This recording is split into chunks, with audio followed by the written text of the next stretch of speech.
Welcome back to Capitol Review. I'm Tosin Fakile. President-elect Donald Trump has taken back the White House. He was able to win those key battleground states like Michigan, Pennsylvania, and Wisconsin. We're going to do the best job. We're going to turn it around. It's got to be turned around. It's got to be turned around fast. And we're going to turn it around. We're going to do it in every way, with so many ways, but we're going to do it in every way. This will forever be remembered as the day the American people regained control of their country. DC News Now's Cory talks with the Hill's Sarakshi on how Trump and his campaign were able to take those blue wall states.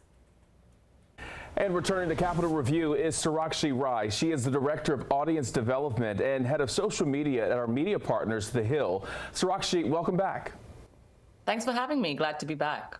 Yeah, so let's start with the White House. Donald Trump retaking the White House in the 2024 election. In your opinion, how was he, along with his campaign, able to do it? Well, the polls were showing right up until the last minute before Election Day that this was going to be a very close race. But the reality is that it really wasn't a close race at all. The former president has won by a resounding victory, which is really, considering where he was when he left the White House 4 years ago after losing to President Biden. It is an incredible momentum that his campaign has gotten him over the edge and over all of these electoral college votes to reclaim the White House. It's the first time that's happened in 130 years since Grover Cleveland in the 1800s. And what we're seeing is he campaigned on the messaging that resonated with voters. He campaigned on immigration. He campaigned on the economy. He campaigned on inflation. And these are all things that were top of the mind of voters' concerns every time they were asked about it. So, he's really leaned in heavily into those issues. Even in his speech yesterday, we heard from him when he gave his victory lap after we called the race for the president. And he said, he's going to tackle the border on day one. He's going to tackle immigration. So he's already reiterating to voters that what he campaigned on is what he's going to do at the White House. And on the things that he campaigned and talked about during his campaign, do you think that there was one specific issue that really stood out with voters? I know you mentioned immigration, the economy. Of those two, which one do you think really drove voters across the country to the polls?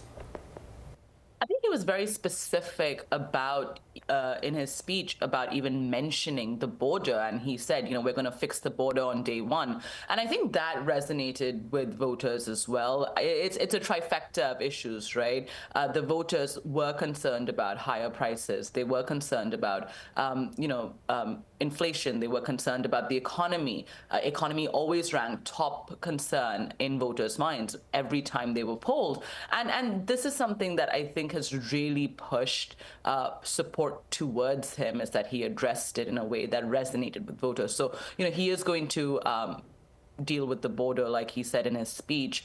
And that's something voters want to see from him as well. And let's talk about the Senate. Republicans now taking control there. Do you think there was any Trump momentum in making that happen? Well, the Republicans have flipped the Senate for the first time in 4 years, and, they are going to have a majority in the upper chamber. Now, they had crucial pickups in West Virginia and Ohio that really pushed them over the edge. Now, part of it, of course, is that, the Democrats had to defend 23 seats. Some were toss-ups, some were lean Republicans, but, they only had to worry about 11 seats at the end of the day. And those were all in states that supported Trump in 2016 and 2020. So that was their path to reclaiming the Senate majority. There's also a lot that has been spoken about how, the Democrats are feeling a bit hopeful about maybe reclaiming the House, given that they've lost the Senate. But, the Republicans had a great night in the battle for the Senate, and there's no denying that. And I know that you mentioned that Democrats are feeling hopeful about just sort of the outcome of everything that's unfolded.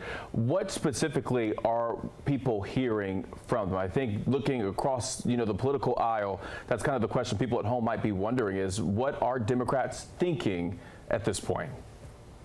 I think there is a sense of disbelief among the Democrats. They are questioning where things went wrong, how things went wrong so badly for them, and they're introspecting a little bit to see if they need to make changes, because clearly, if the votes and the people are to suggest anything, it is that the Democrats haven't been able to get their message across to voters across America, and this is something that they're dealing with within their own party as well. There is a lot of shock and disbelief right now. They haven't publicly come out and said anything so far, but what we are hearing off the record and behind the scenes is that there is just they're shocked by the results. All right, Sarakshi Rai, we appreciate you speaking with us again. Thank you so much. Thanks for having me.